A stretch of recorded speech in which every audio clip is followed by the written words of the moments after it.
I had been in the Civilian Conservation Corps. That was my first experience to pre-military, if you will. They were a little bit military. The Civilian Conservation Corps was regulated by the Army, but we worked in civilian jobs off the Army base. And I had been in there for about a year and a half when Pearl Harbor happened. And I, along with a lot of other Americans, thought, well, if our country is threatened and we're going to lose our freedom, then we're going to go fight. So I requested my release from the Civilian Conservation Corps and went home to enlist in the Marine Corps. To a young man eager to defend his country, the bitter fighting against the Japanese on the island of Iwo Jima must have seemed a hell out of all proportion to duty. But as a Marine demolition operator, Corporal Hershel Williams carried with him a hell of his own, a terrible weapon capable of evening the odds in one of the war's bloodiest engagements. When we got to Iwo Jima, they told us that we probably would never even get off ship because we were a reserve division. The other two divisions had roughly 20,000 people in each, making 40,000 Marines that were going to be on that wee little island. So they had no idea they would ever need us. After they lost something like 5,000 on the first day, they decided they were going to have more people. One of the reasons that Iwo was so terrible, the Japanese had airfields there that they had built, and the airfields had been protected by reinforced concrete pillboxes. And they had used a lot of steel in those so that bombs could not break them up. They had piled a lot of sand on each top so that when the bomb hit or the artillery hit or whatever, it would blow a lot of sand in a lot of directions, but it didn't do much for the pillbox. So the pillboxes had us stalled. And as we were trying to get across that airfield, we were losing Marines very rapidly. And sometimes even commanding officers get desperate. So losing men rapidly, he asked me if I thought I could do anything about those pillboxes that were out there. Somebody in my unit said, I'll try. Now maybe I did say that. Sounds like me, you know, but I don't know whether I said that or not. But anyway, he assigned me some 4 rifle people, and they were to give me protection while I was out there trying to knock out some of those pillboxes. I hadn't been out there very long, and as I have said many, many times, it's almost like a dream, like it's really not real. 2 of those men, the automatic riflemen, of course, were like me. They were good targets. If a guy is shooting with an automatic weapon, the enemy would like to get him first. In the early part of the 4 hours that I was trying to do this job, I lost him.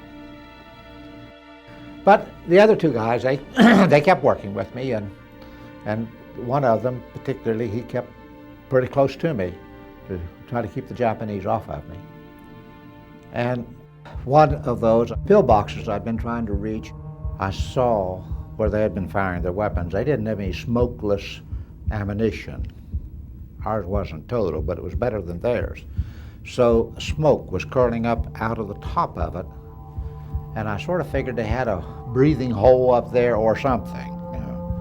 So I crawled around to the side where they couldn't see me because one side of the pillbox was solid, and got up on top.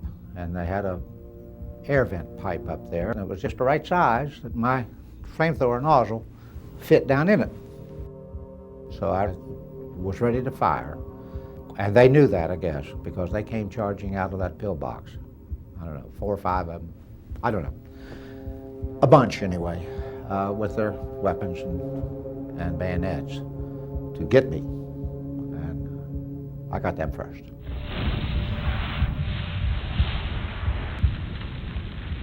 I was just reading recently where flamethrower goes all the way back to the Roman Empire. They didn't work quite like ours, but they had them. And they were just as vicious then as they are, or were then. Its effectiveness was that once it hit its target, it burned all the oxygen out of the air. Lungs collapsed and people were gone. It was a terrible, terrible weapon. Don't ask me how I did it. I don't know how I did it. But in 4 hours, I knocked out 7 of those things. Much of it I don't remember. And I attribute that to fear. Absolutely. Once you got in behind the pillboxes, well then we had the advantage. So in getting those 7 pillboxes out of the way, that, according to my citation, opened the lane that enabled us to go on through.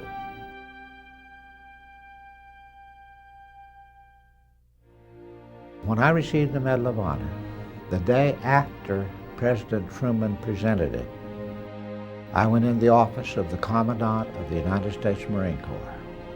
And I can't tell you which place I was more frightened, standing before the President or facing the Commandant of the Marine Corps. But he was almost God in the Marine Corps. He was also a Medal of Honor recipient from Guadalcanal. So he knew what we were facing. But he said to me, as I stood there, very sternly, that medal does not belong to you. He said it belongs to all the Marines who did not get to come home. And don't ever do anything that would tarnish that medal.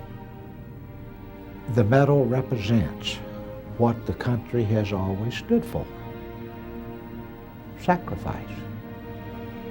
The day I was born, on October the 2nd, 1923, I was handed a gem that is absolutely impossible to buy.